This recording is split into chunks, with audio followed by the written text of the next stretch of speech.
नमस्कार दोस्तों, क्या आपने सुना है या फिर कभी ऐसी बात देखी है कि मन में जो विचार आते हैं वो कभी कभी रोके नहीं जाते। कभी कभी ऐसे विचार मन में आ जाते हैं किसी के कि उनको रोकने के लिए उस व्यक्ति को कुछ ना कुछ कार्य करना पड़ता है, कोई एक्शन लेनी पड़ती है। नहीं, आज हम बात करेंगे ओसीडी के बारे में। मैं doctor Vikram Wankhede, consultant neuro psychiatrist at Antarman mind care centre. आइए करते हैं अंतर्मन की बात। दोस्तों, ओसीडी एक ऐसी तकलीफ है, ऐसी मानसिक बीमारी है जिसके अंदर ऑब्सेशंस और कंपल्शंस की तकलीफ पेशेंट को होती है। ऑब्सेशंस यानी कि ऐसे विचार, ऐसे बार बार आने वाले थॉट्स जिन्हें कोई रोक नहीं पाता खुद से। वो विचार बेवजह होते हैं, ये पेशेंट को काफ़ी बार पता होता है, फिर भी वो उन्हें रोक नहीं पाते, उनसे छुटकारा नहीं पा पाते। काफ़ी बार इनमें से पेशेंट्स को थॉट्स आते हैं कंटेमिनेशन के।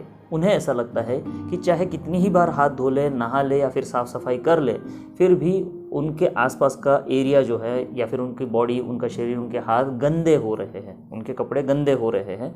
ये थॉट्स जो है बार बार आ रहे होते हैं, जबकि ये थॉट्स जो है, ये विचार जो है कंप्लीटली इर्रेशनल होते हैं। इनका वास्तविकता से कोई संबंध नहीं होता। इसी के साथ साथ कंटेमिनेशन के अलावा उन्हें इस तरह से और थॉट्स आ सकते हैं, जैसे कि उन्हें लगता है कि शायद मैंने लॉक ठीक से नहीं किया, शायद मैंने लाइट बंद नहीं किया, शायद मैंने कोई मशीन शुरू रख दी, शायद मैंने अपने किसी कबर्ड को लॉक नहीं किया है, उसकी कड़ी कुंडी नहीं लगाई है। तो ये विचार भी आ सकते हैं, तो बार बार चेक करना पड़ता है। कई बार पेशेंट्स को ऐसे विचार आते हैं कि ये जो सामने चीज़ें रखी हुई है ये मेरे मन के मुताबिक नहीं है, इन्हें एक पर्टिकुलर मैनर में ऑर्गेनाइज होना चाहिए था। तो वो जुट जाते हैं इन चीज़ों को एक सही लाइन में, एक सही दिशा में लगाने में, और उनका काफ़ी समय इन सब में बीत जाता है।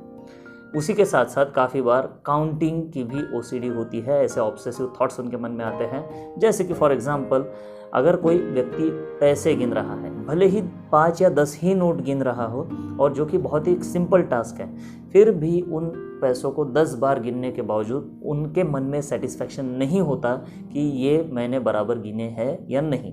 उन्हें बार बार लगता है कि शायद मेरे गिनती में कोई गलती रह गई है। ये ऑब्सेसिव थॉट्स, ये जो बार बार आने वाले इर्रेशनल विचार जो मन में आते हैं, ये मन में बहुत सारी बेचैनी पैदा करते हैं। इतनी ज़्यादा बेचैनी जिसे कम करने के लिए, जिसको ख़त्म करने के लिए, जिससे बचने के लिए पेशेंट्स को अल्टीमेटली कंपल्शंस करने पड़ते हैं, कंपल्सिव एक्शंस करने पड़ते हैं, यानी कि ऐसी एक्शन जिससे कि उनके मन को थोड़ी तसल्ली मिले, शांति मिले और ये बेचैनी उनकी थोड़ी कम हो जाए। जैसे यदि कंटेमिनेशन के ऑब्सेशंस आ रहा है तो क्लीनिंग का कंपल्शन हो जाता है, ताकि पेशेंट अपने हाथ बार बार धो सकते हैं, बहुत देर तक हाथ धोएंगे, बार बार नहाएंगे, बहुत देर तक नहाएंगे, बहुत ज़्यादा पानी का इस्तेमाल करेंगे, बार बार अपना जो एरिया है, चाहे घर का, चाहे ऑफिस का, चाहे दफ्तर का, ये सब साफ़ करते रहेंगे, और इसी में उनका बहुत सारा वक्त चला जाता है। जैसे कुछ ऐसे थॉट्स आते हैं कि मैंने ये चीज़ बराबर रखी या लॉक नहीं किया, तो वो बार बार चेक करेंगे, उनका कंपल्सिव चेकिंग उनको करना पड़ेगा। जब कभी उन्हें अरेंजमेंट के रिलेटेड थॉट्स आएंगे, ऑब्सेशंस आएंगे कि ये चीज़ें बराबर से नहीं रखी गई है, तो उनका पूरा दिन जो है इसी चीज़ों में निकल जाएगा कि ये चीज़ यहाँ होनी चाहिए, वो चीज़ वहाँ रखनी चाहिए, इसे ऐसे अरेंज करना चाहिए, इसे वैसे ऑर्डरली रखना चाहिए। तो ये ऑर्डरली कंपल्शंस उन्हें फॉलो करने पड़ते हैं। कैलकुलेशन के संबंधित जैसे अपने आप में ही सेल्फ डाउट पेशेंट करते रहते कि मैंने ये पैसे गिने या नहीं गिने, तो उन्हें बार बार वही चीज़, वो पैसे गिनने पड़ते हैं, जिसके अंदर उनका बहुत ज़्यादा समय व्यस्त हो जाता है। उन्हें इन कंपल्शंस की चिढ़ भी आती है, उन्हें काफ़ी बार परेशानी भी उठानी पड़ती है, काफ़ी बार वो खुद से चिड़चिड़ापन उन्हें आ जाता है, लेकिन ये किए बगैर उनकी बेचैनी कम नहीं होती है, और उस रेस्टलेसनेस को कम करने के लिए ही पेशेंट ये कंपल्शंस करते हैं। तो दोस्तों, आज जो सिम्टम्स आपने सुने हैं, यदि वो आप में, आपके आसपास के किसी व्यक्ति को दिखाई पड़ते हैं, तो उन्हें जल्द से जल्द मेडिकल फैसिलिटी में लेके जाइए, ताकि या वो ओसीडी है या नहीं है, इसका निदान लगाया जाए और उन्हें हेल्प मिल सके। तो दोस्तों, ज़्यादा से ज़्यादा लोगों तक ये वीडियो पहुँचाए और इस मेडिकल नॉलेज को सब तक पहुँचाने में हमारी मदद करें। तब तक के लिए ख्याल रखिए, मुस्कुराते रहिए। टेक केयर ऑफ़ योर अंतर्मन। धन्यवाद।